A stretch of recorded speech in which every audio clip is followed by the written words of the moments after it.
right? Starting with Janmashtami, right? Janmashtami is, I believe, when most of you got connected and right. So organizing this festival and week after week, right? All the devotees are putting in so much effort. So this is teamwork. This is teamwork. I'm playing a very small role, and we are very grateful to all of you. In fact, we are grateful to all of you for coming here. Today is Sunday prime time, right? Sunday afternoon, right? And you are spending for learning about self realization.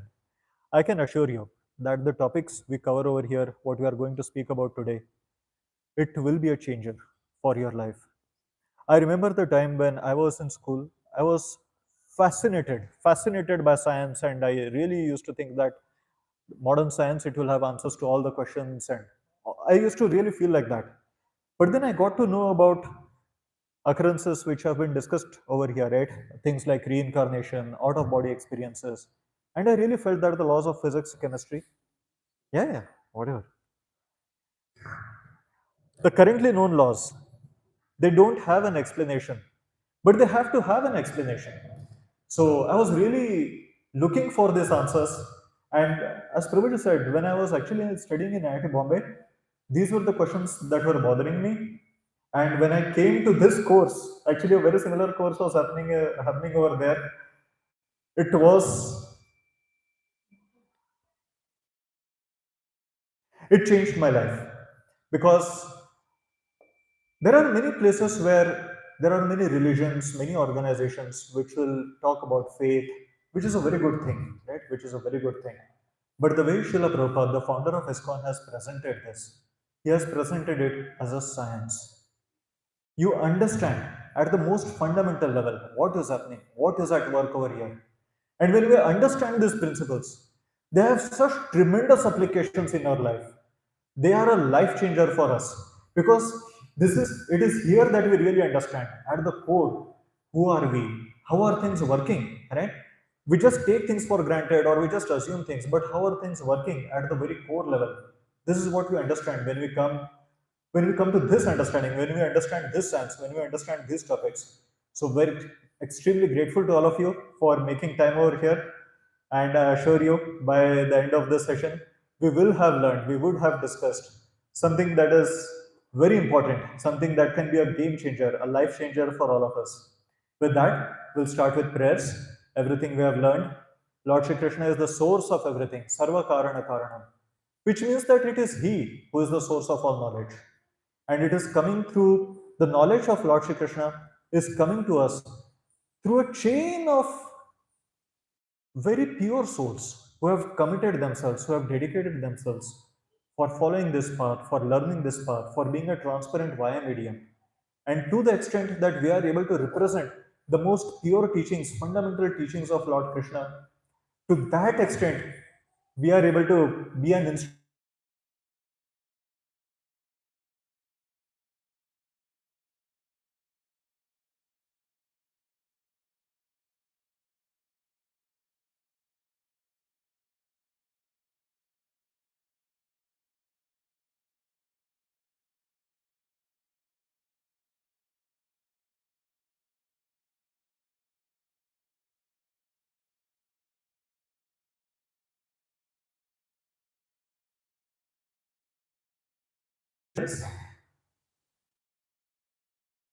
I'll give you a few seconds.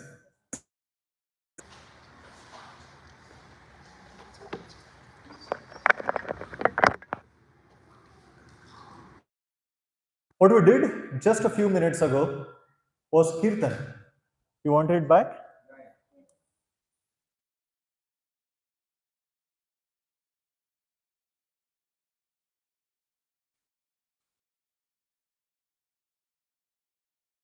Okay.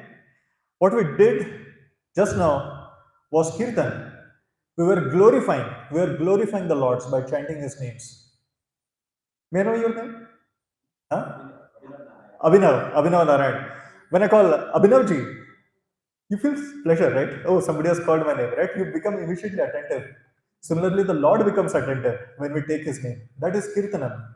If I knew you in person, right, I would have called out your qualities.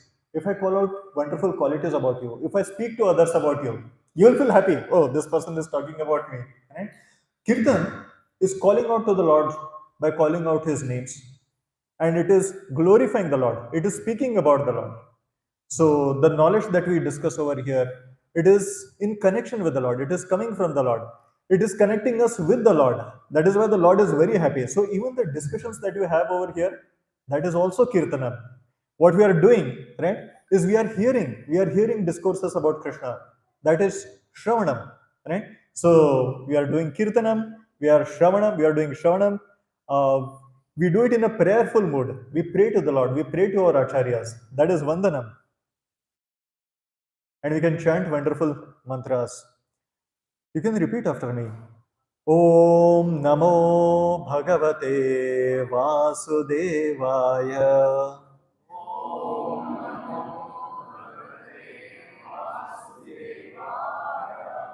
Om Namo Bhagavate Vasudevaya.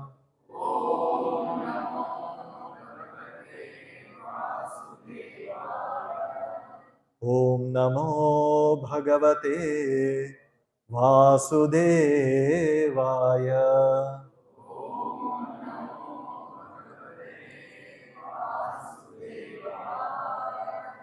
Krishnaya Vasudevaya. Devaki Nandanaya Cha. Nandagopa Kumaraya. Govindaya Namo Namaha. We pray to our acharyas. Om, we can all recite together. Om Ajnanatimirandhasya Jnananjanashalakaya Chakshurunmilitam Yena Tasmai Shri Gurave Namaha. Namo Vishnupadaya Krishna Pristhaya Bhutale Srimate Bhakti Vedanta Swami Niti Namine. Namaste Saraswate Deve Gauravani Pracharine Nirvishesha Shunyavadi Pashyatya Deshatarine Vancha kalpatarubhyascha kripa sindhubhya eva cha patitanam pavanebhyo vaishnavebhyo namo namaha.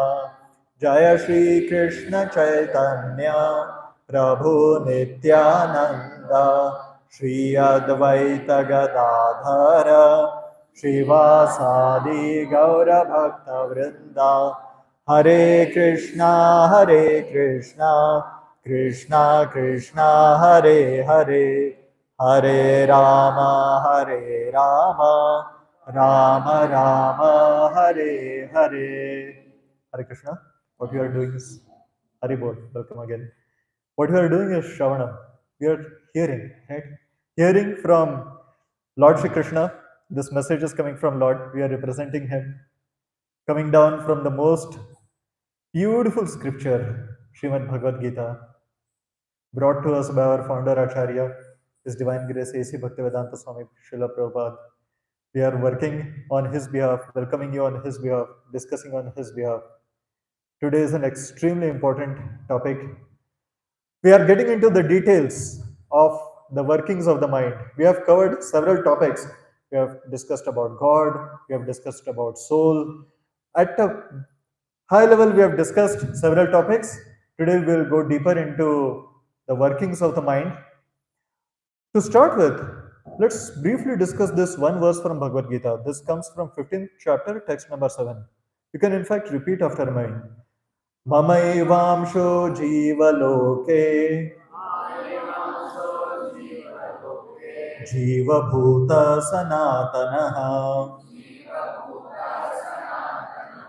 manashashthani indriyani prakritisthani karshati. The Lord is giving this message to Arjuna right on the battlefield of Kurukshetra. The Lord is telling Arjuna, Mamai Vamsho Jiva Loke, all the living entities in this world that you see, Mama Eva Amsha, Lord Krishna is owning them. He says, they are mine. And we should also say to the Lord, my dear Lord, I am yours. So he says, Mama Eva Amsha. It is very significant. All of these words, every single word carries importance. Mama Eva. Of me alone. Mama Eva. Amsha.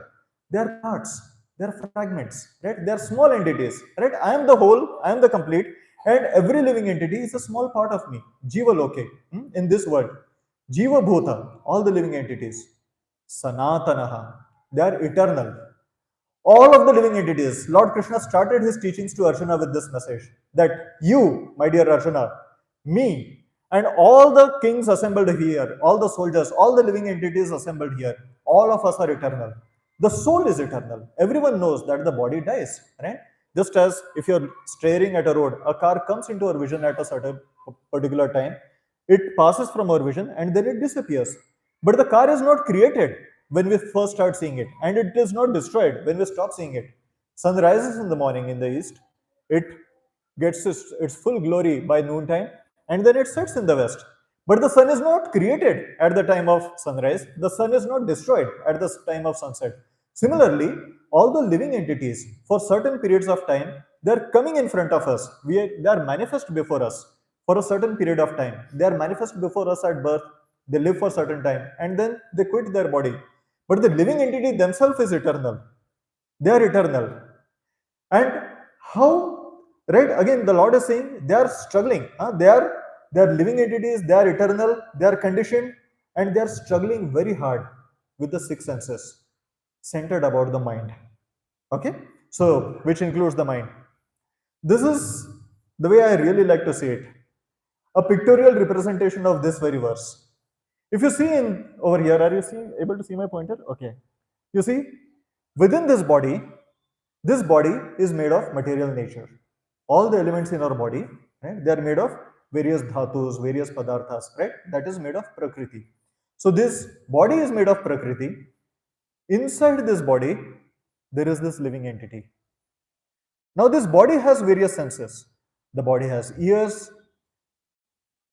There is a connection between the ears of the body and the ears of the spiritual living entity. And just see how nicely it is depicted in this picture. This living entity also has a form. Srila Prabhupada explains that, let's say we are wearing this shirt, we are wearing this kurta. Now it is stitched. This kurta has two hands, it has, right? It has a particular area for neck and all. Why? Because my body has two hands. Right? If you're wearing shirt, pant, right? Your pant and trousers have two legs. Why? Because you have two legs. Right? Similarly, this body is like a covering that is built upon the spiritual living entity, the soul. And because the soul has spiritual senses, the soul has spiritual form. That is why we have a form. Right? Matter, if you see, matter does not take a form by itself. It has to be given form by a living entity. So, this body is made up of various elements. Right? It is this spiritual soul has a form, and this spiritual soul has spiritual senses, right? For example, we understand it very well even scientifically, right? How, for example, how a picture is formed, right? How an image is created, right? We have lenses in our eyes, right? That creates a picture on our retina, that creates electrical impulses, and these electrical impulses, they travel within our nervous system, they reach the brain, and then it is possible to know which areas of brain they light up. So far, it is very clear. Now, if you think about it, what is actually happening is these rays, right, they are forming, and at the end of the day, what is reaching the brain are electrical signals. That's all, right? It's processing electrical signals. That is well understood. What you are experiencing in front of you is not electrical signal. You are seeing color, blue, right? The color of the kurta that I'm wearing. Ultimately, these are just rays of different frequencies, but you are not seeing different frequencies.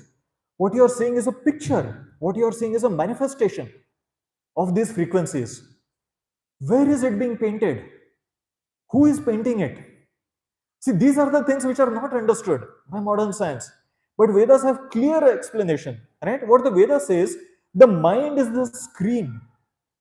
See, we are getting these various perceptions from various senses, right? We are hearing from our ear, right? Again, the same mechanism is there. It will light up certain areas of the brain when we hear something, right? We are seeing, right? When we touch, right, immediately we can say that we can have that sensation. But where is it all being integrated? We are seeing one complete unit. It's not something disparate, some frequency here, some frequency there. That's not how we are perceiving. We are perceiving, it's a video that we are perceiving, right? So there is a perceiver. So the one that is perceiving is the soul. Where it is being perceived, the screen on which it is being perceived, that is the mind. The analysis that we do based on what we are perceiving, okay, he's speaking something that is making sense, this is what I know from the past, yes, this is, I'm able to understand this, right? You are able to analyze it. That is something that is being done by the intelligence, okay? And we'll get into more details, okay? We discussed that our existence has multiple parts, right? At one level, we are spiritual beings, we are the spirit soul, who is the witness, who is the observer of everything that is happening. This is covered by a subtle body, which is like our inner garments, right? Which I cannot see your mind, you cannot see my mind, but without my mind I cannot work, right? At the same time, and then this is covered by the outer garment, like the coat and all, right? Which we are able to see, which we are able to actually interact with, right? So this is our gross body is like the outer shirt, coat and all. The inner body, the subtle body, is composed of three entities: mind, intelligence and false ego. And there is a perceiver of both of these. That is the soul. Actually, our desires, the blueprint for even our body is actually contained within the subtle body, within the mind. Then depending upon the impressions of the mind, depending on the desires of the mind, right? We are given different physical bodies, we are given different external senses. What is the nature of the soul? The nature of the soul is it is eternal. Lord Shri Krishna is saying in the Bhagavad Gita, Sanatana, right? It is eternal, right? It is conscious. Conscious means it has the ability to perceive. You see, no matter how much data you store in a computer does not understand anything. All that it can do is process the various signals that are coming in. But it is not understanding what is a human being, what is an animal, what it itself is. It does not understand anything. But spiritual beings, we are the ones. The soul is the one. The soul is the spiritual entity which actually has the ability to understand, right? So that consciousness, being awareness, that ability to perceive, that ability to comprehend is actually a characteristic of the soul. So that is Chit. And it is the nature of the soul to be happy. By its very nature, soul is joyful. Krishna is like an ocean of these three qualities: eternity, knowledge, bliss. Krishna is an ocean of knowledge, we will have drops of knowledge. Krishna is an ocean of awareness, we have little awareness. Krishna explains this in the Bhagavad Gita. I am aware of what is happening in my area, right? For example, if I get a headache, whatever, right? I am able to perceive it. You will not be able to perceive it. Even if I explain it to you, you will understand that I am going through it, but you are not experiencing it. But Krishna is a very special person. He understands not only what is happening in the spiritual world, he is the one who is aware of everything that is happening in all of your lives. So, we are Anu, we have small consciousness. Krishna has huge consciousness, big consciousness. All of us have little Ananda, which usually gets covered up by something or the other. Krishna is purely Ananda. He is full of Ananda. So the more we are able to connect with Krishna, the more there is connection between us. You have experienced this. If somebody is joyful, if somebody is blissful, just by being with them, you will also feel blissful. Krishna is an ocean of bliss. And by being with him, by having a relationship with him, by having a connection with him, we are also able to enjoy in that same bliss. You see, let's say for a king, a big feast is cooked. His servants eat the same feast. Right? So when the president comes, right, he travels in a car. His bodyguards travel in the same car. So Krishna is an ocean of bliss, and if you are connected with Krishna, you can also be blissful. If you think about it, many of us, not having this knowledge, there is an existential sadness in the life of all people. Why? Because we are only identifying with matter. We only understand matter. Once we understand spirit, who has these wonderful qualities, then our ignorance goes away. Then our sadness goes away. Existential sadness goes away. Okay, so the soul has these qualities. And how does it interface with matter? We just spoke. Let's take the analogy of a computer. Everyone is familiar with a computer or even our mobile. Right? Our mobile, our computer, they have a central processing unit. That is the hardware. Right? Similarly, our mind, our existence, right? It has a brain. Right? Brain, that is a processing unit. Right? That is where the computations and all happen. So now, just as a computer has input devices, it will have a camera, right? It will have various sensors, right? Similarly, we have our input devices. We have our eyes, we have our ears. Computer has output devices, right? Computer is able to create sounds. It is able to show, project things on the monitor, right? These are the output devices. Similarly, we also have our output devices, right? We can communicate with each other, right? Using sound and, right? So this is the hardware. Just as if somebody simply gives you CPU and all, you will not be able to work with it. What you need on top of that hardware is software. Software is not visible.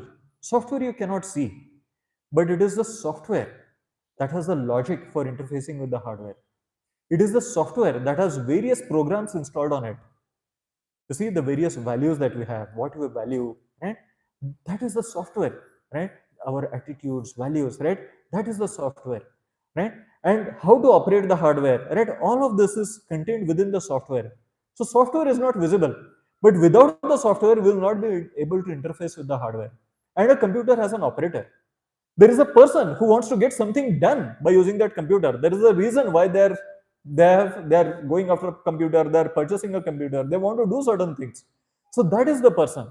Similarly, the spirit soul is the person.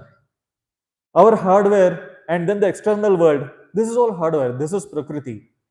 And the Sukshma Sharira, the subtle body, consisting of mind, intelligence, and false ego. That is how the operator, the spirit soul, is interfacing with this world around us. Are you with me so far? Yeah? Okay. Now let's get a deeper understanding of the mind. So we spoke that the subtle body has three parts. Logically we can think about the three constituents, right? The three functions of the subtle body. One is referred to as the mind, manas. Then there is buddhi, intelligence, and there is ahankar, that is the ego. We'll talk about this. What is the function of a mind? Mind is a repository of past experiences.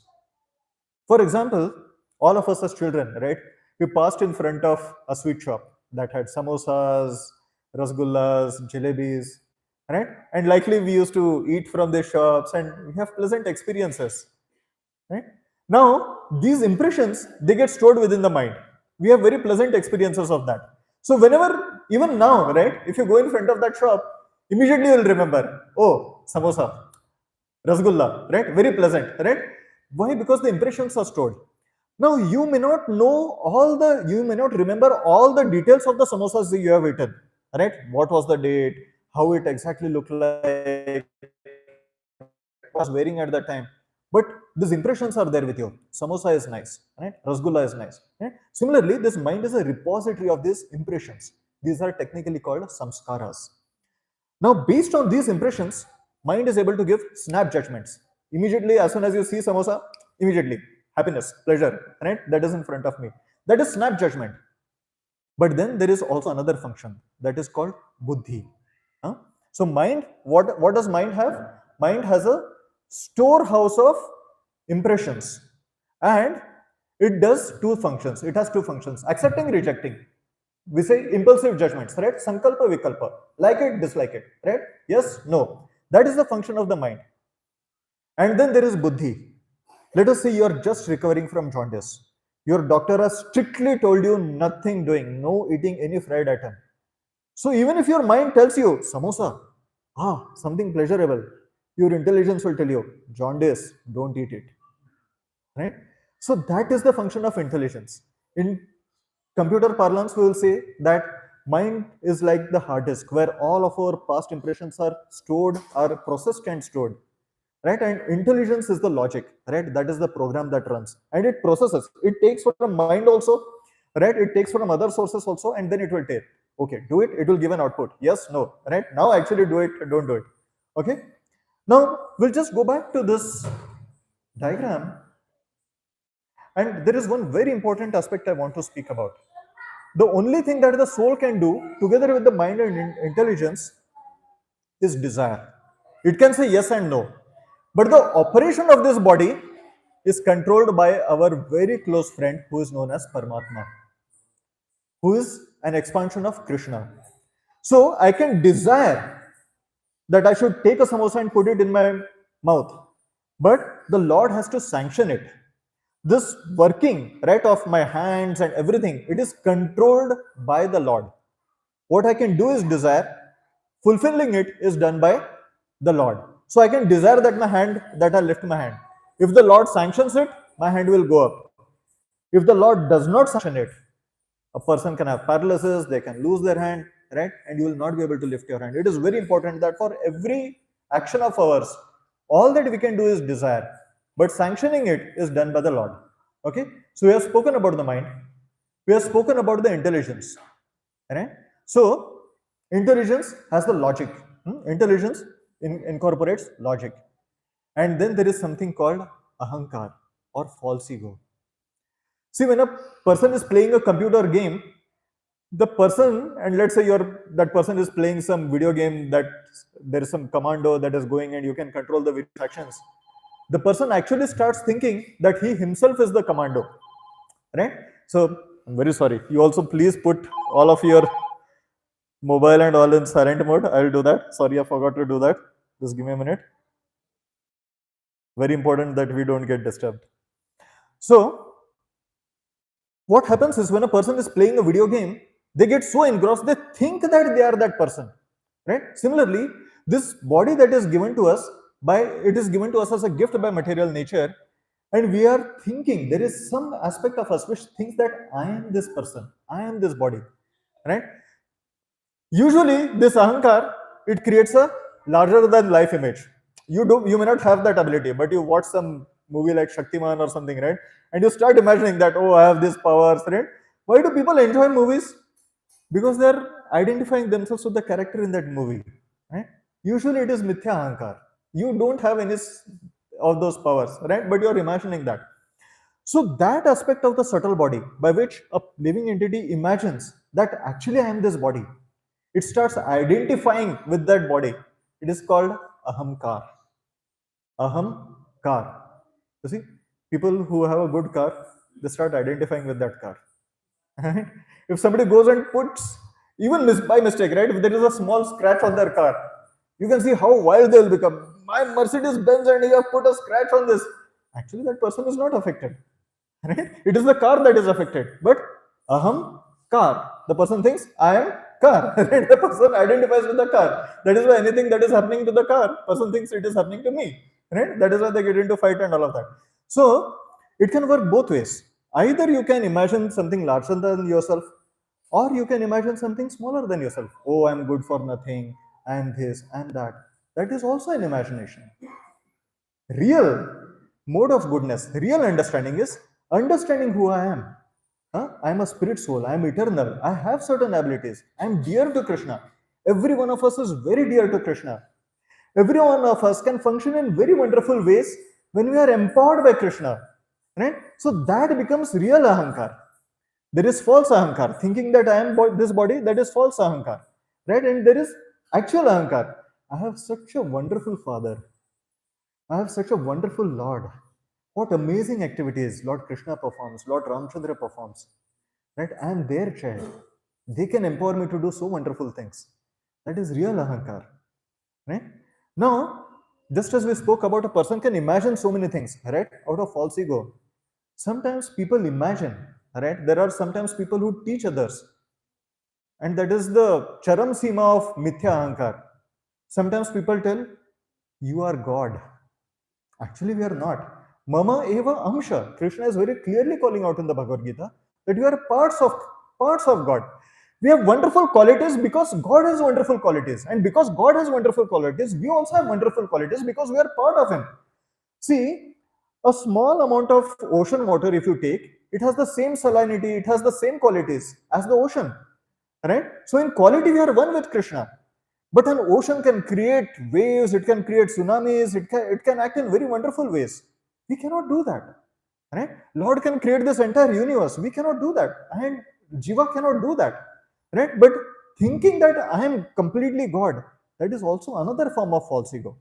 Right? So if we just understand who we are, I am small, I am a part and parcel. And by working with harmony with Krishna, I can be happy, I can do wonderful things. Right? That is real ego.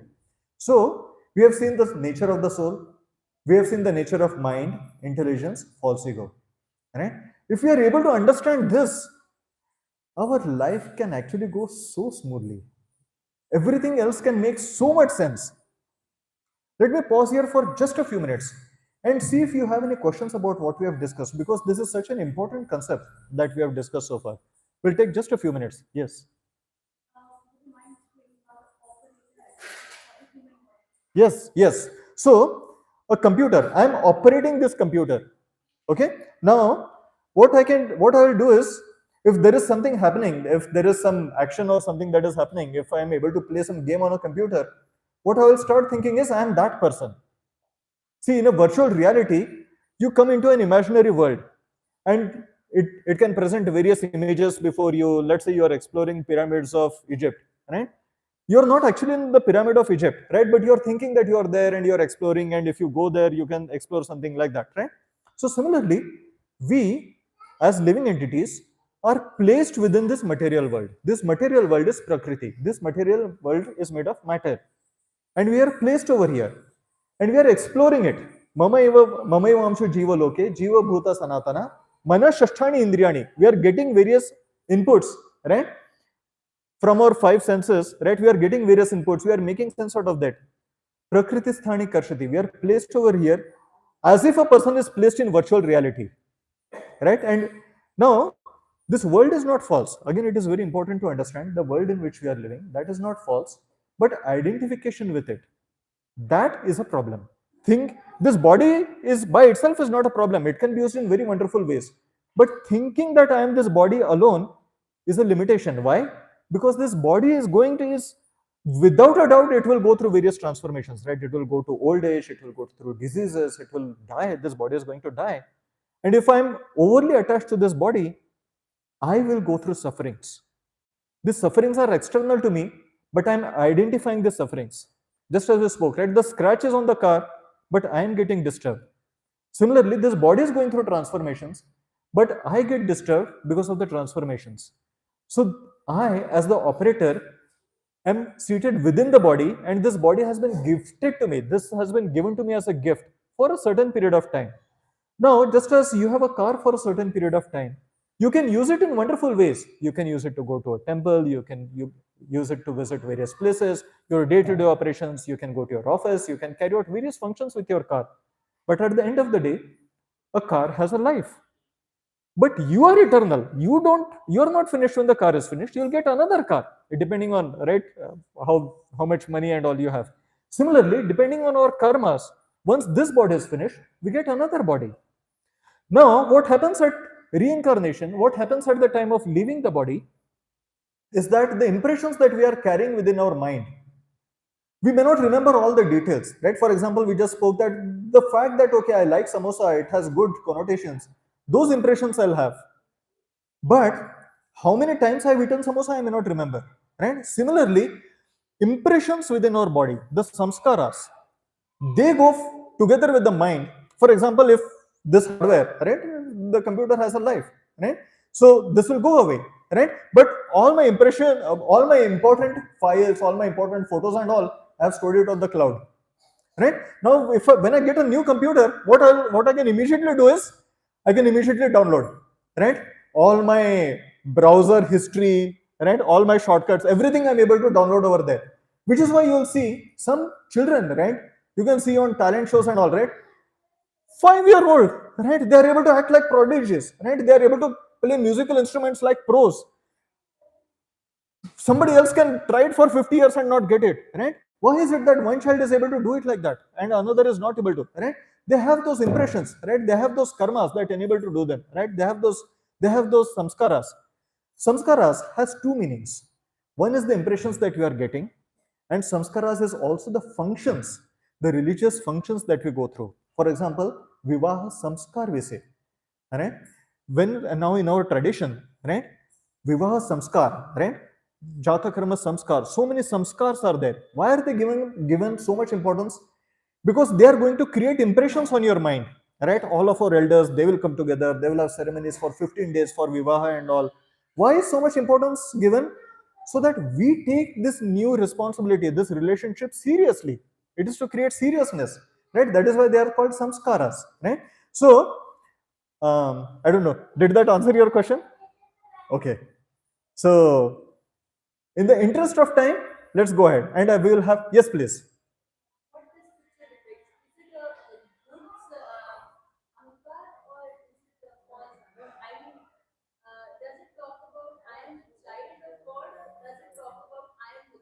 Very good question.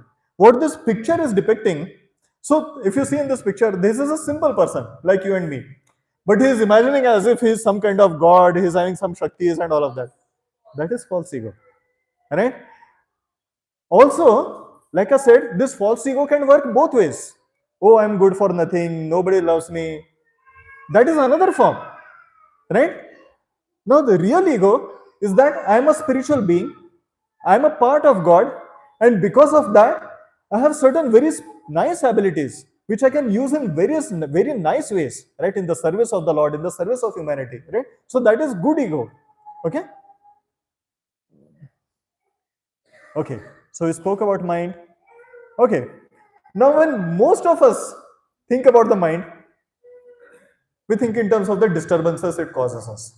For example, if you are driving, constantly the mind will tell you, hey, look at that picture, look at that billboard, some new movie has come, some new product has come, right? Now you want to get something done, right? Let's say you want to focus on your work, and your mind will keep telling, "Arey, some nice party is coming up over the weekend." Right? Something constantly, mind will keep telling you this, keep telling you that. Right? Now it is very important to understand that mind, the three subtle elements that we discussed, mind, intelligence, and ego, these are material elements. These are subtle, they are sukshma, we cannot see them, but we can see their effects. But they are material elements. They are separate from you. We are spiritual beings. This is material. That is why in this picture I have shown mind as something seated next to you. You are not the mind. Mind is seated next to you. And mind can keep doing so many things. Look at this, look at that. See, this person, he wants to drive, he wants to get somewhere, and mind is giving all kinds of distractions. Mind can give you distractions, but you don't have to get distracted. Why? Because the mind is separate from you. Mind can never sit in your place and start driving the car. You have to decide what destination you want and whether you want to get distracted or not. Right? Now, there are ways to manage the mind. Mind can give distractions, right? But what you do with those distractions is up to you, right? Focus is up to you, right? Now, the reason I showed this function first is because this is what most of the people think about the mind. Oh, it's distracting, right? But actually, the mind is there for a reason, right? Mind is playing a very important role in our life. As I told you, mind is the screen, right, on which it's taking all the inputs, and we are able to perceive all of this because of the mind, right?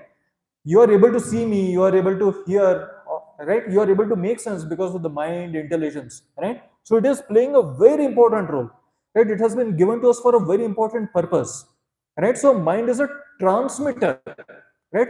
Also, it's not just what I'm getting, what I give out in the world, that is also going through the mind. Now, if all the rays, if everything, my specs, right, if they're completely clear, if they're completely transparent, then everything that is coming to me, that is clear.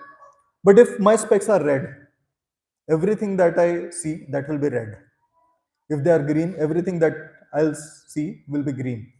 Similarly, if the mind was pure, you will see things as they are, right? But because your mind has these samskaras, which could be good, it could be bad, right? Everything is being filtered through the mind. Okay, so somebody could just say something, hey, I cannot make it, I cannot come and see you in the evening, I had told you I'm going to meet you, but I cannot come in the evening. A simple thing this person is saying, but your mind can interpret it in so many ways. Oh, this person does not like me, this person is trying to avoid me, this, that, right? So mind is not just a passive entity that is just passing things. It is also adding its own colors to everything that it is seeing. If we are able to understand this function of the mind, I can tell you half of our problems in life will go away. Right? All the imaginings that we have, oh, this person does not like, oh, only that person may have gotten something genuine, right? In something more important in the evening, which is why they are not able to see you. But your mind will tell you different stories. Why? See, everything that is coming to us is passing from this mind. Also, everything that we are giving into this world, that is also going through the mind. See, everything, I may have the best of intentions, right? But ultimately it is passing through my mind. So what you get, and then it will go through another layer of your mind. So what you will understand of what I am saying, right? That can be different, right? That is why it is very important, right? It is very important that to understand the games that mind can play. You see, a thief can be successful if you think that this thief is a gentleman. Moment you understand that this is a thief cannot do anything. See, how a tiger hunts is by hiding, is by camouflaging. Moment a deer sees that a tiger is there and the tiger sees that deer has seen me, tiger cannot hunt that deer, right? It can only ambush, right? So moment you have understood that this is how the mind works, I can tell you half of our problems in life, they can go away. Okay.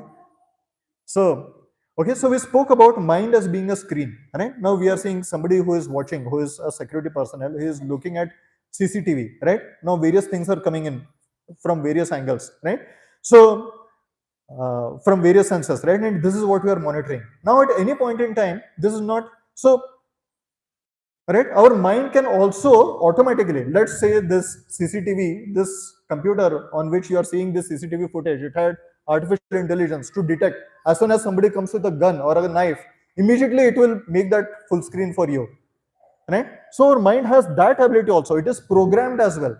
So because of our samskaras, moment we see something as dangerous or something as good, immediately mind will make it full screen for us. So even if there are 10 screens that I'm looking at, mind can immediately make something full screen, right? Let's say you're working something important and a pop-up comes from your friend, right? Some WhatsApp message. Immediately your mind can make that full screen and your entire attention will go to that instead of your work, right? Now it could be good, it could be bad, right? But it's important to understand that this is how the mind works. And as we discussed, this is not just a screen which is transmitting what it is receiving. It is also, so now we get screens which are transparent, TV screens which are transparent. So if you fit it in a window, you may think that you are seeing what is happening outside. But all of a sudden, that screen itself will start playing some monster or something. And you may think that there is a monster. Actually, it is the screen that is playing on its own. Right? So the mind is going to get these impressions, and it is going to play its own stories also. And it is very important to keep discerning, right? Which is why we always need an intelligence to analyze whatever I'm seeing, right? How am I to understand it? Okay.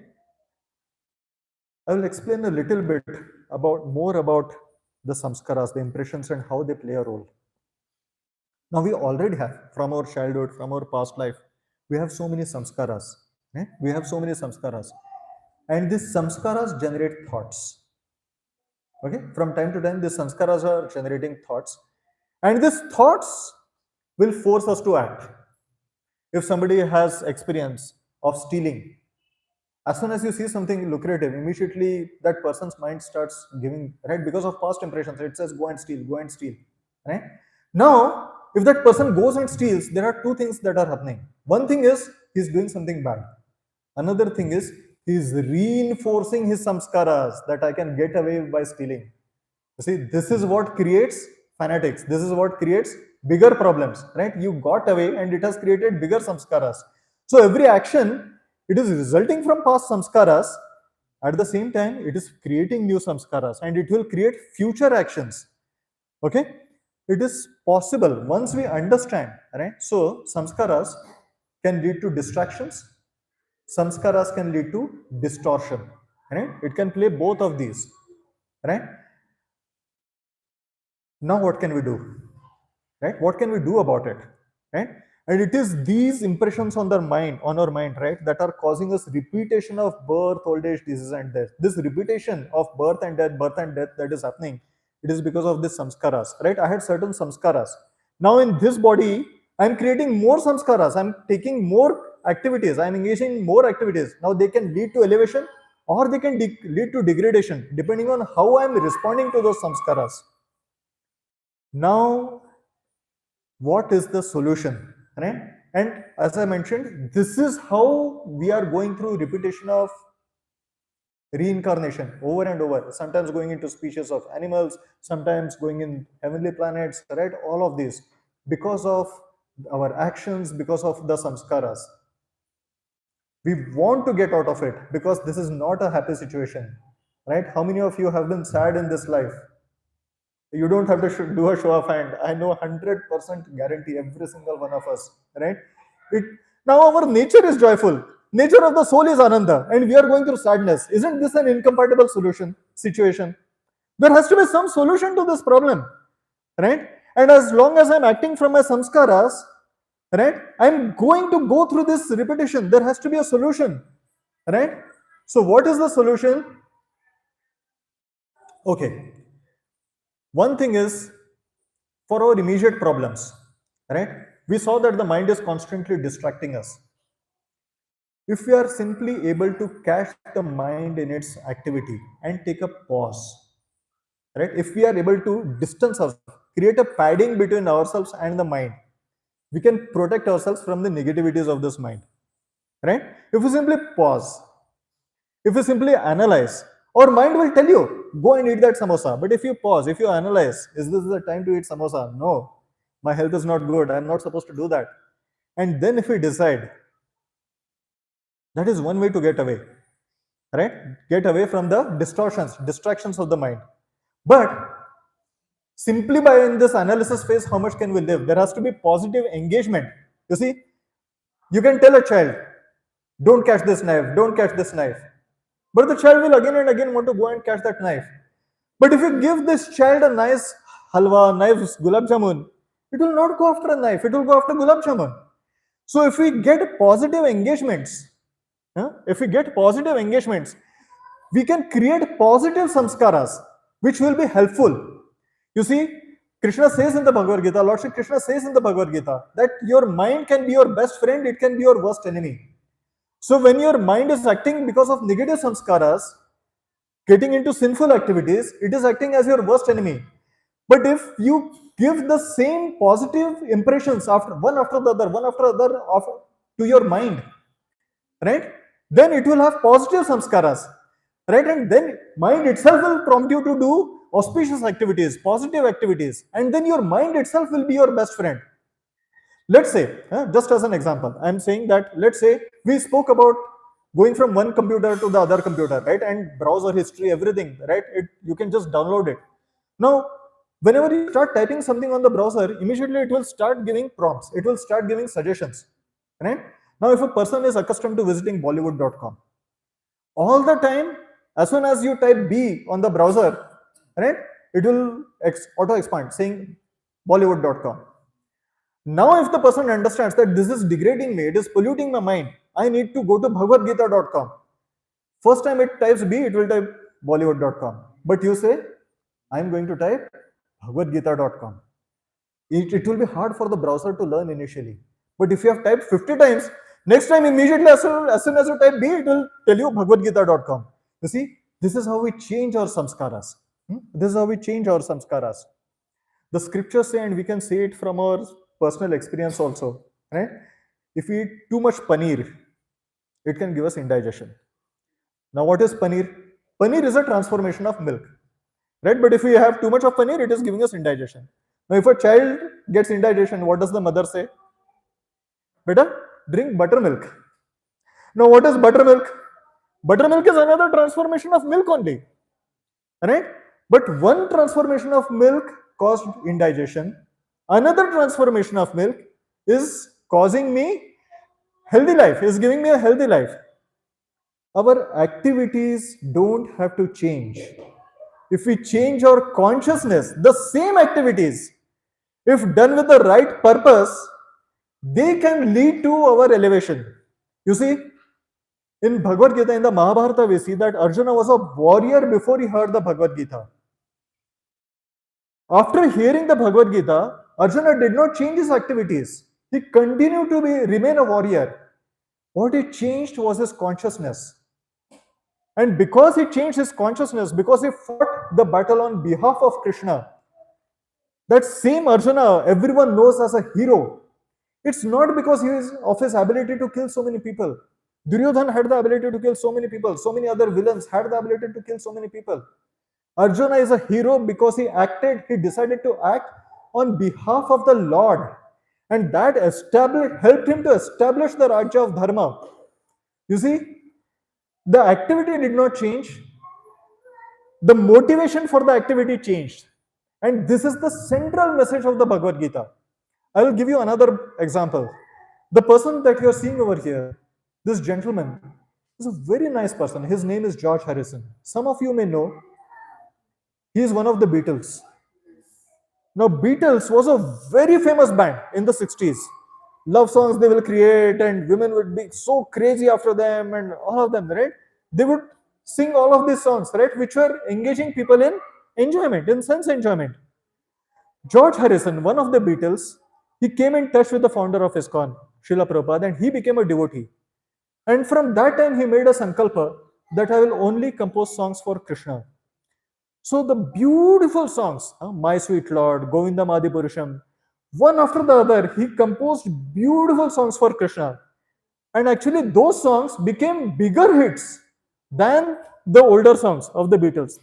So he did not change from a musician to he did not stop his activities, but he purified his activities.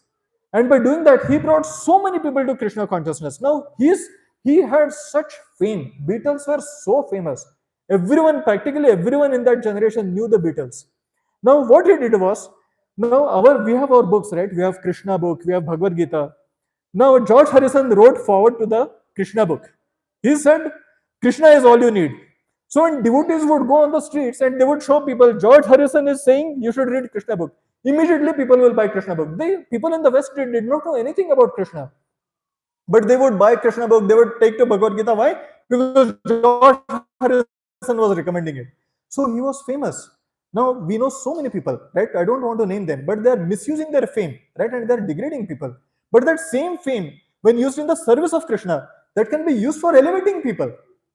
You see, every one of our activities, we cook, right? Now, if we cook now it is possible to, right, elevate ourselves, right? By offering what we cook to Krishna, by cooking what Krishna likes and offering it to him. It is also possible to degrade ourselves by cooking, right? If we cook sinful, right? If we cook that which is going to degrade our consciousness, right? It can bring us down, right? We don't eat meat, we don't eat fish, right? Why? Because it is product of violence, right? It is bad karma. But the same cooking, if you cook nice vegetarian preparations, offer it to Krishna, it becomes prasad. It purifies us. Many of you have experienced, right? When you eat prasad, immediately, right, it gives us a different feeling. It gives us an experience of Krishna, right? So the activity does not have to change. The consciousness has to change. Okay? So when we talk about activities and consciousness, we talk about something even more fundamental. There is something called a dharma, right? Now when people hear the word dharma, they think in terms of Hindu dharma, this dharma, that dharma. See, these are still external. Down, inherent, intrinsic to the soul, inherent to the soul, there is dharma. For example, inherent to fire, there is heat, there is light, right? It will give out light, it will give out heat. That is inherent to fire. That is the dharma of fire. You cannot say something is fire unless it has this. You cannot say, if I give you a powder, white powder, and it is very hot, it is very bitter, you cannot call it sugar. Sugar has to be sweet. Sweetness is the dharma of sugar. Similarly, as living entities, all living entities have inherent dharma. Whether it is an ant, whether it is a demigod, every living entity has dharma. which cannot be taken away from that living entity. And this dharma, if you analyze from an ant to the president of America, right, everyone will say, I do two things. I am rendering service. Rendering service is inherent to every living entity. A tree does that, an ant does that, president of a country does that, right? And you have to love. Living entity is in love actually. Real love is for Krishna. And because every living entity is a child of Krishna, in that relationship, we can actually engage in a very nice, loving relationship with every living entity. So, service and love is the nature of every living entity. And when we align our activities with this inherent nature, we can see that we are living in harmony with our real nature. We are living in harmony. We say, I mean, living in harmony with my soul. See, we don't have to completely engage in different activities. The same activities that are creating negative samskaras, they can be used for creating positive samskaras. At this juncture, this elevating ourselves is actually the purpose of yoga. I'll briefly get into a discussion on yoga because Bhagavad Gita talks about different kinds of yoga and it has a purpose. It has a progression, right? Let me talk about it. But first, with me so far, we understand mind, we understand intelligence, we understand impressions, and we want to create good impressions, right? We want to change our samskaras because it has implications for our future. And because of that, we are engaging in discussion on yoga and then, right, engagement in yoga. Yoga comes from the root word yuj, Sanskrit word yuj. Latin is very similar, yoke, right? It means to connect. Yoga is actually to connect the living entity with the supreme living entity. The supreme living entity, that is Krishna. Yoga, the actual purpose of yoga is to connect us with Krishna. Now, depending on what path we follow, we can either take an indirect way and connect with Krishna, or we can take a direct way and connect with Krishna. And Krishna understands that all of us have different samskaras, all of us have different conditionings. For example, a person thinks that I have to do my duties, whatever happens, right? And we see various characters in Mahabharata that depict this. Person says, I want to do my duty. So a person who is duty bound, he thinks that he's so conditioned. He thinks I have to do this duty, right? Maharaj Dasharath, he felt it is his duty to always be truthful, right? And because of that, even though he knew that it is unjust for Lord Ram to go out into Vanvas, he could not avoid that because he felt that it is his duty, right? So some people feel duty bound, right? For them, Krishna says, okay, do your duties as an offering for Krishna. You are accustomed to doing certain things. You think that this is your duty, right? Do it for Krishna. It is natural for a householder to think I have to earn money, right? That is a duty, right? Okay, you earn the money in a nice way. You engage a part of it in Krishna's service. A mother is duty bound to take care of the child, right? But if you give good samskaras to that child, that same duty can be your connection with Krishna. If you decide to raise your child as a beautiful child of Krishna, right, as a beautiful devotee of Krishna, that same activity of engaging a child can become your yoga, right, your dharma, right, and that can lead to your elevation, right? So for those, when we talk about different kinds of yogas, right, so this is one thing, right? We harmonize our mind, we harmonize our body, right, with basically get it into sattva gun, right, by exercises of mind, by exercises of body. It is possible, right, to bring about harmony. That is good, right? So that forms one kind of yoga, right? Breathing exercises, that forms one kind of yoga. But there are other forms of yoga, right? There is karma yoga, right, wherein a person performs his duty as a work for God. Now it is very important that simply doing duties is not yoga.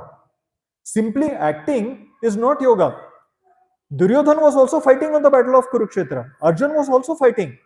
Arjuna was performing yoga because that was his connection with Krishna. That was connecting him to Krishna.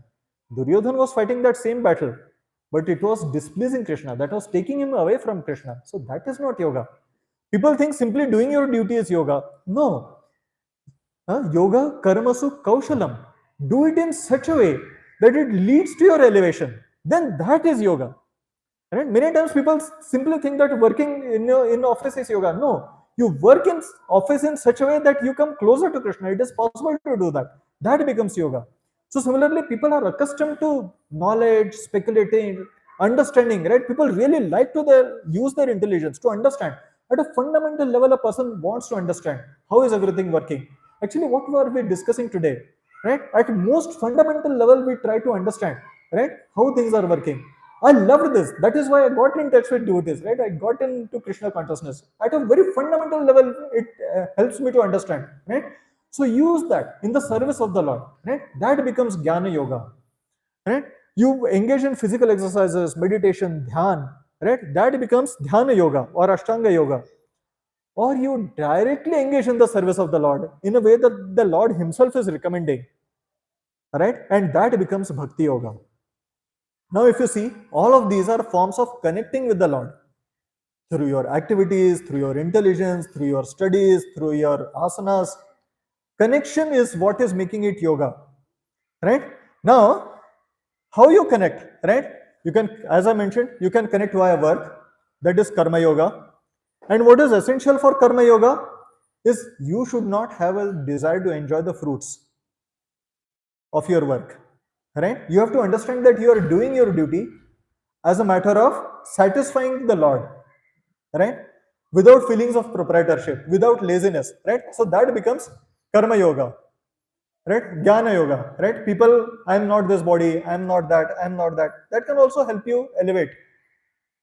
Arjuna clearly asked Krishna, right, which is better, to serve you directly as a person or to think about Brahman and to think about unmanifest, right?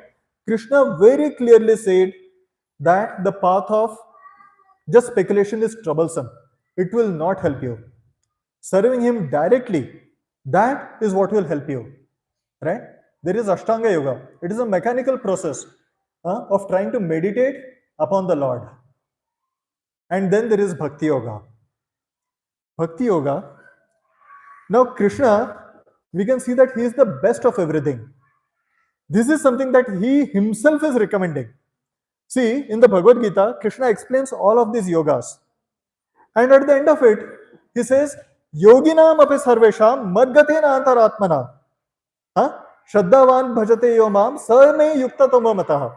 So, of all the yogis, one who with deep faith, he aligns with me directly. He acts in a way that is pleasing to me.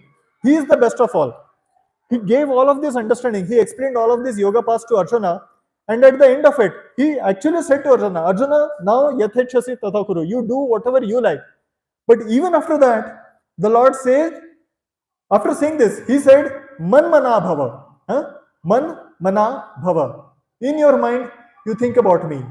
Mad bhakto. Become my devotee. Mad yaji. Worship me. Man mana bhava. Mad bhakto. Mad yaji. Mam namaskuru. You offer your respects to me. Mam evaishi satyam te. Know it for certain. I will bring you to me. If you do this, I will bring you to me.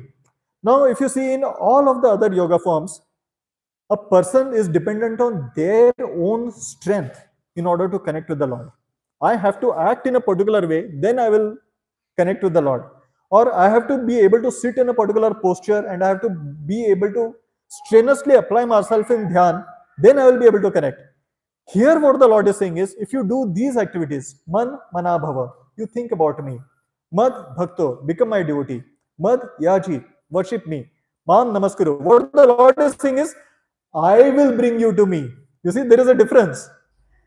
If I were to cross across an ocean, it is impossible. A person cannot cross an ocean by their own, no matter what an expert swimmer a person is, they cannot cross an ocean. But if somebody picks up a person and puts him in an aeroplane and takes him on the other side, then crossing that ocean becomes very easy.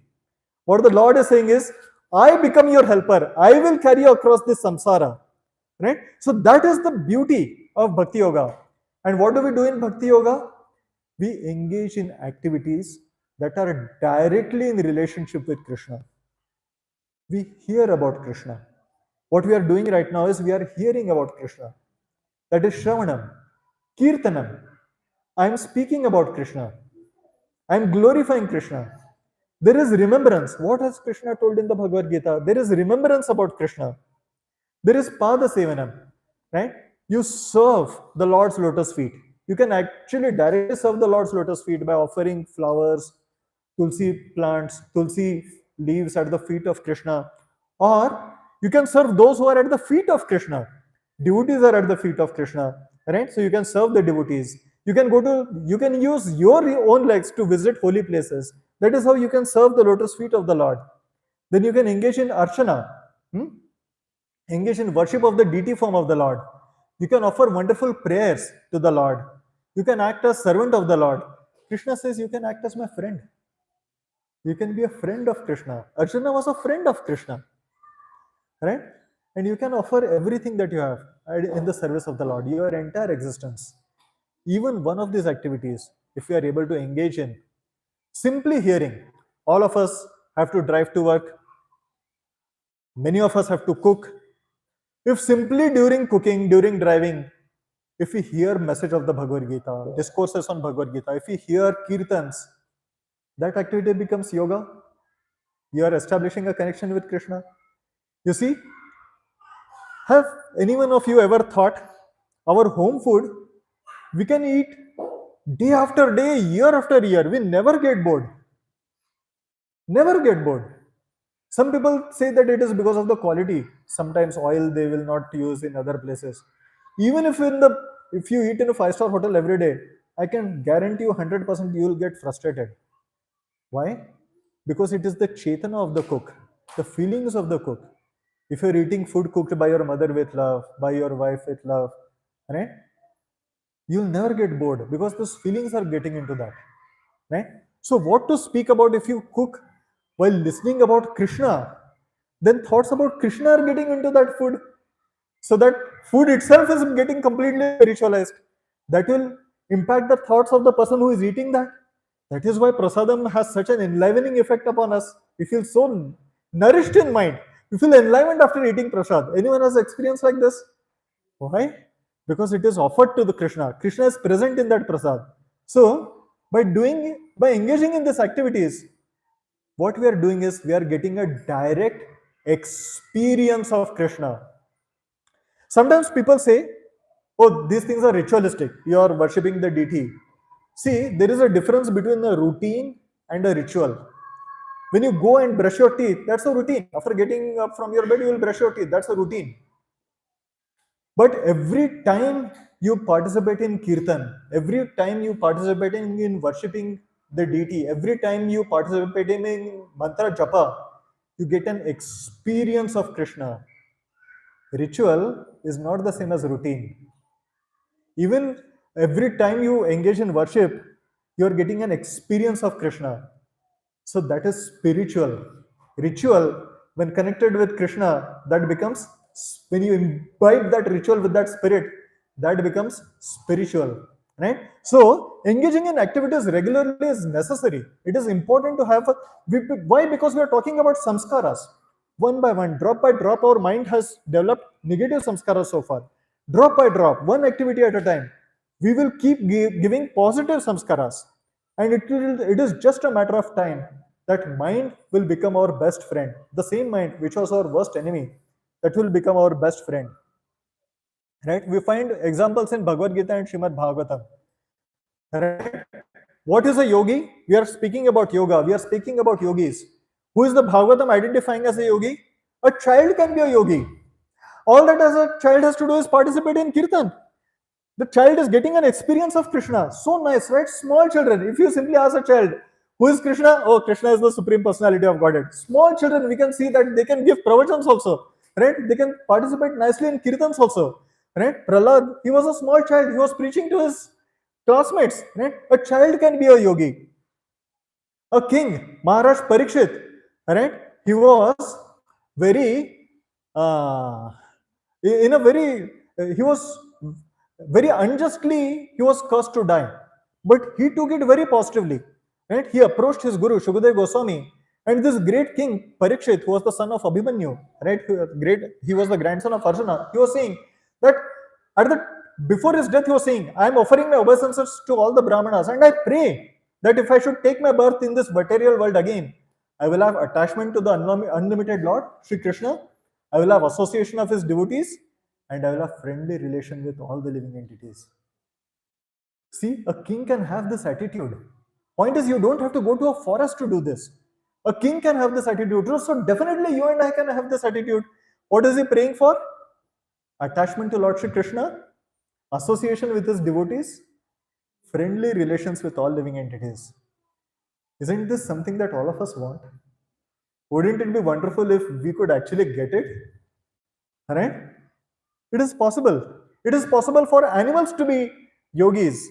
See, all these cows, right? They're trying their level best to please Krishna.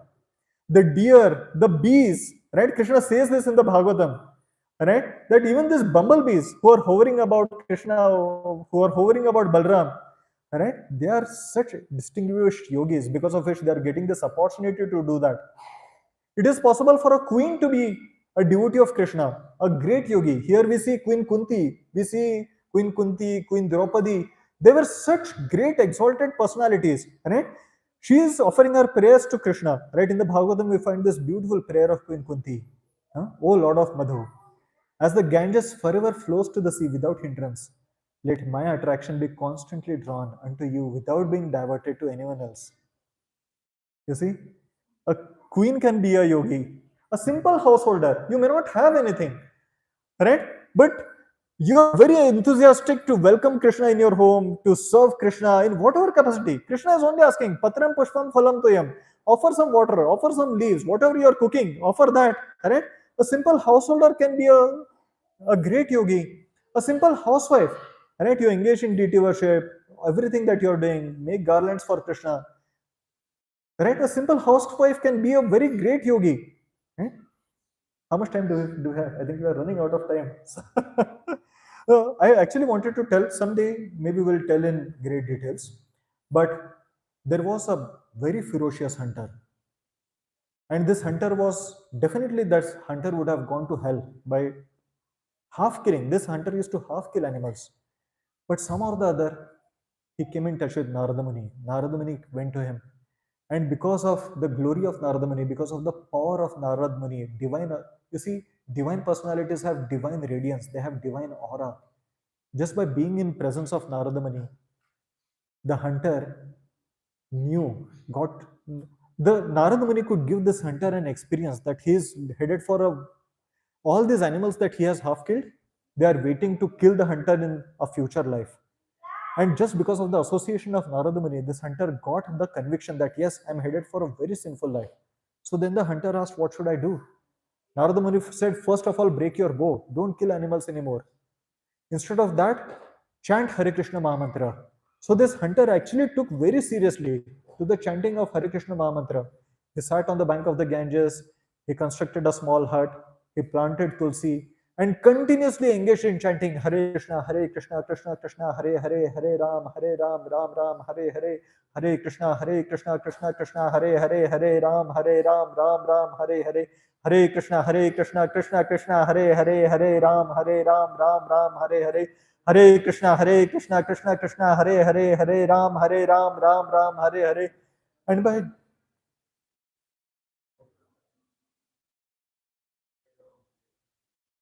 by just engaging in this wonderful activity, this hunter's heart was transformed so much that when Narada Muni came back to see him once again, the hunter took his outer cloth, he brushed aside some ants so that he can get a place to offer namaskar, to offer obeisances to Narada Muni. The same person who used to half kill animals, just by the association of Narada Muni and chanting Hare Krishna Mahamantra, this person developed such a soft heart that he did not even want to hurt an ant. That is the effect of Bhakti Yoga. Right within our lives, we can see our lives getting completely transformed. I'll speak about the 5 essential principles that we can follow in Bhakti Yoga. Most important thing that I would say is association of devotees. Be with bhaktas. Just by being with bhaktas, you can be a bhakta. See, Narada Muni, right? By association with Narada Muni, the hunter's life got completely transformed. We can see that our thoughts change when we come in the association of devotees. I make it a priority to take association of Sudhir Gopal Prabhu, all the wonderful devotees. That is a priority for me, right? Because my heart gets transformed. So my humble request, continue to come for these programs, right? This is where the transformation happens. Read books about Krishna. Srila Prabhupada has so wonderfully explained this wonderful science. As I said, what impressed me a lot was Srila Prabhupada has presented it as a science. By acting on it, right, by implementing it in our life, our lives will get transformed and we can see the transformation. Regularly take to the chanting of Hare Krishna Mahamantra. It just takes between 5 and 10 minutes to chant one round.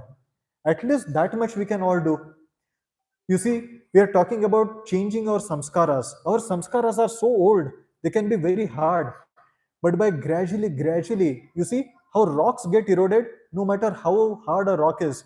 If a river constantly flows across that rock, right, it can even erode a big rock, right? Drop by drop, if you keep putting on a rock, even that rock will get melted. So even if the samskaras on our heart are hard, gradually chanting one mantra at a time, one name of Krishna at a time, our heart can be completely transformed. My point is, take to a regular practice. What is important, what is most important is regular practice, regular experience, regular association with Krishna.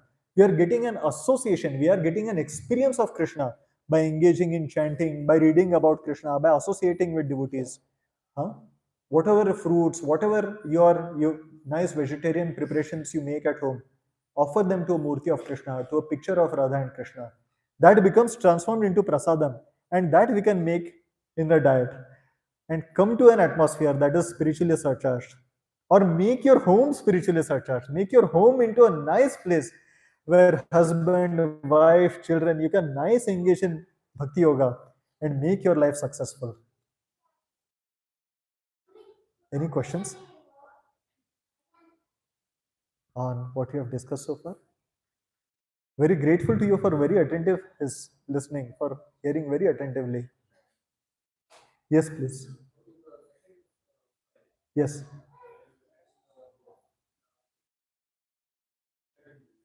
हाँ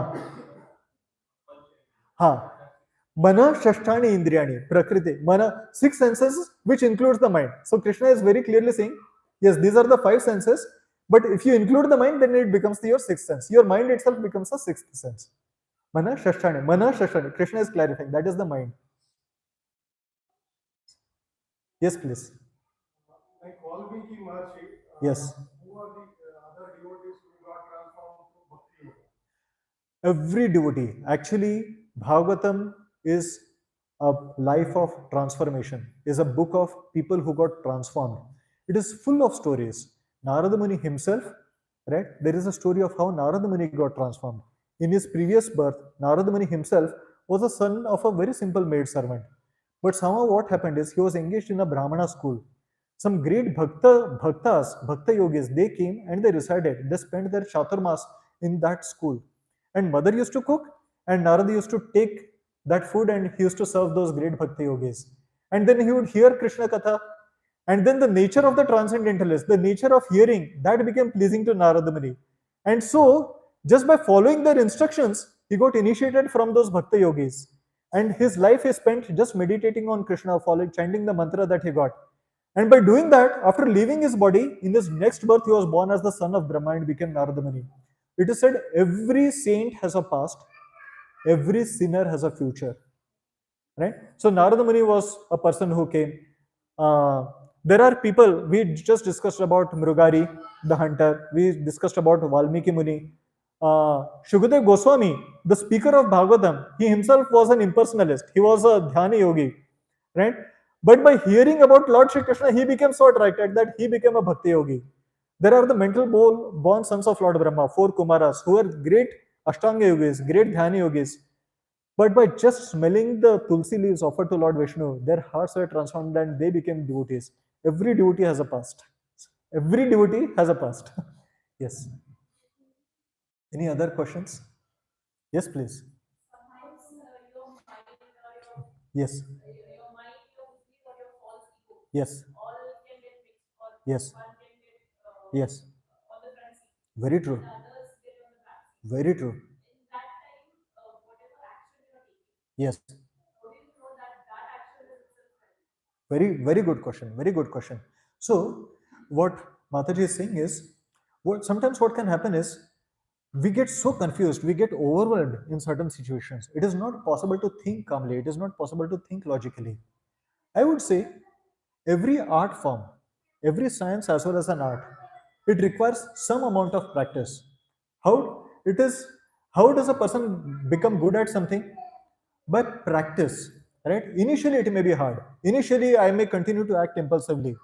But if maybe once in a day I can be aware that at least once in a day, let's say, I'm not taking you as an example at all, right? But let's say some person responds to everything very angrily.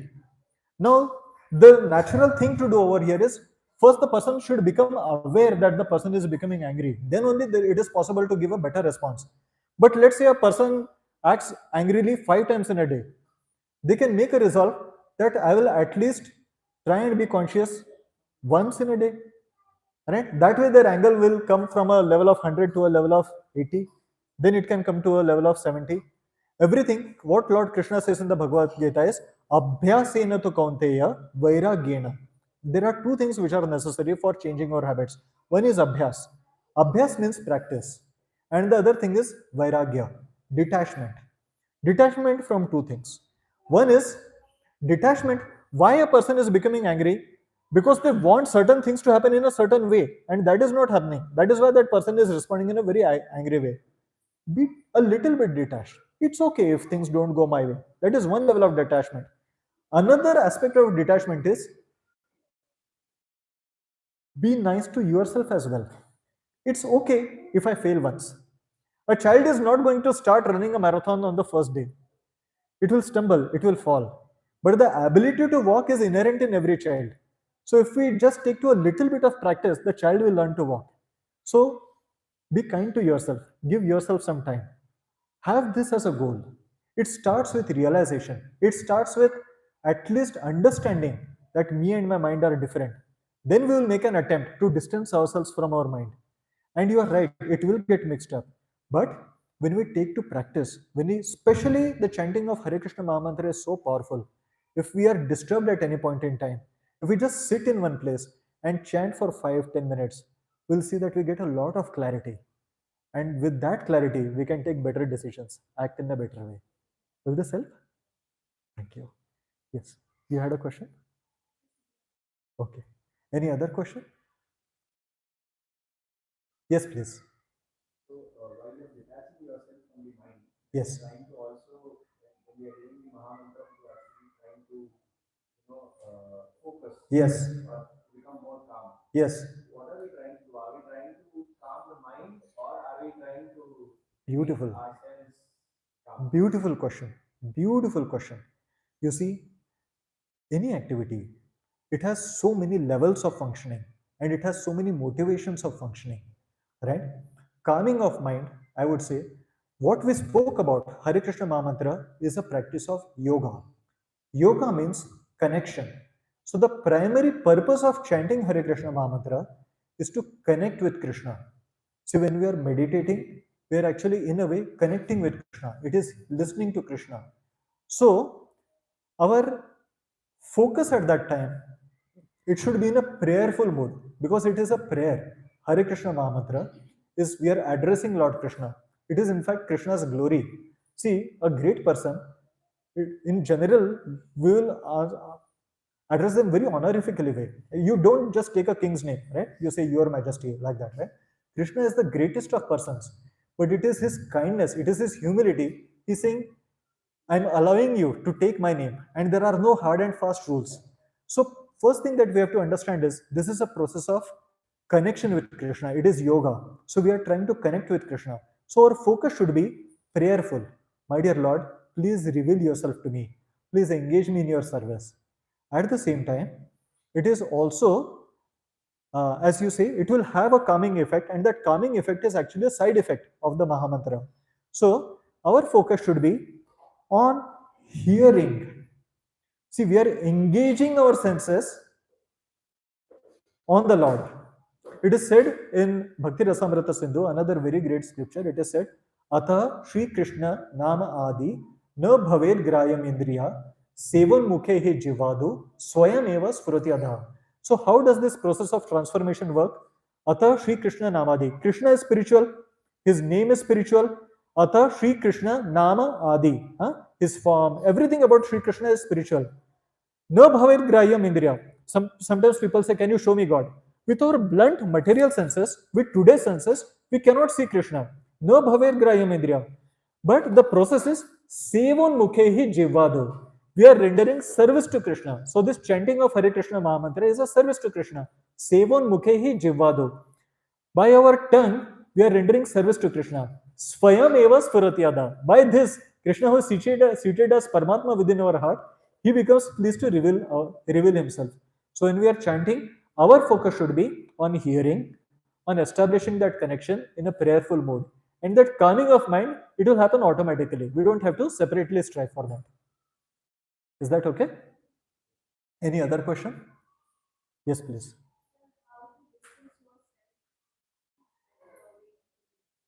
Yes. Yes. Very good question. So, next time you feel I should eat Pani Puri, I'm just speaking something, right? You have to understand it is not my desire. Soul has nothing to do with Pani Puri. It is my mind's desire, right? It is coming from my mind. This is how you are creating a distance. Me and my mind are separate. This is a prompt from my mind. It is not my need. Of course, you can engage. You can offer a nice Pani Puri to Krishna and have it, right? But point is, this is how we develop that habit. And like I said, any art, it is an art as well as a science. So initially, it will require some practice. Yes, this is a prompt of my mind. Oh, this is a vega, anger, greed, right? These are vegas that I'm forced to. But the very fact, as I said, when you understand that a thief is a thief, the thief cannot do anything. Moment you understand that this is coming from my mind, it is not my desire. See, the problem is I'm not just identifying with my body, I'm identifying with my mind also. So my mind says, do this, I think I want to do this. If we simply understand that this is a need of my mind, it is not actually my need. That itself is victory. That itself is the beginning. Is that okay? Any other thoughts, questions? Yes, please. Yes. Beginning with Lord Shri Krishna. Yes. Yes.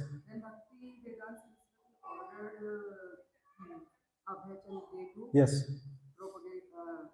Yes. Then why he stopped at this juncture if he himself not nominated any person to further as a to play those Oh, Gaudiya Vaishnava Parampara, that is continuing. In fact, Srila Prabhupada has said that it's a good question. It's a separate topic itself, right? I would have preferred answering questions related to what we just discussed, but Srila Prabhupada has very much said that who are his disciples, right? Those who properly follow in Parampara, those who are able to perfect themselves by following themselves in Parampara, they can act as gurus, and they are acting as gurus. So it is a disciplic succession, and it will continue. So there are people who have perfected themselves by following in the footsteps of Srila Prabhupada, and they are continuing this parampara. Thank you. Any other question? Yes. Yes. Uh-huh. Okay. So it's a good question. Do we need to follow Sanatan Dharma or Varnashram Dharma? So we just discussed what is Sanatan Dharma. Sanatan Dharma is the constitutional position of the soul. Sanatan Dharma, soul is eternal, and our loving relationship, our tendency to love and serve Krishna, that is also eternal. So that is our Sanatan Dharma, right? Now, Varnashrama Dharma means because I have certain conditioning, because I have certain samskaras, some people are naturally, they have a natural aptitude for going into great details, understanding something right from the bottom, right from how they like to understand how things work, right? Some people, they have a natural tendency to protect others from harm. Some people have a natural tendency to generate resources for the well-being of the society. So all of us have certain tendencies. So how we can utilize those tendencies in the service of Krishna? That is Varnashram Dharma. So we can follow both simultaneously. Our natural propensity to serve, whatever our natural tendency is, when we utilize it in the service of Krishna, it is both Sanatan Dharma and Varnashrama Dharma, and it is possible to do both. Is that okay? Varnashram dharma is a part of Sanatan dharma itself. The most biggest pillar. Thank you. Prabhu, I think I have already exceeded my time. Thank you very much for your patience. We'll stop here. Yes, please. Yes, please. Thank you so much. Thank you very much. Srila Prabhupada ki jai. Do we have time for group discussion or whatever you conduct the ceremony for us?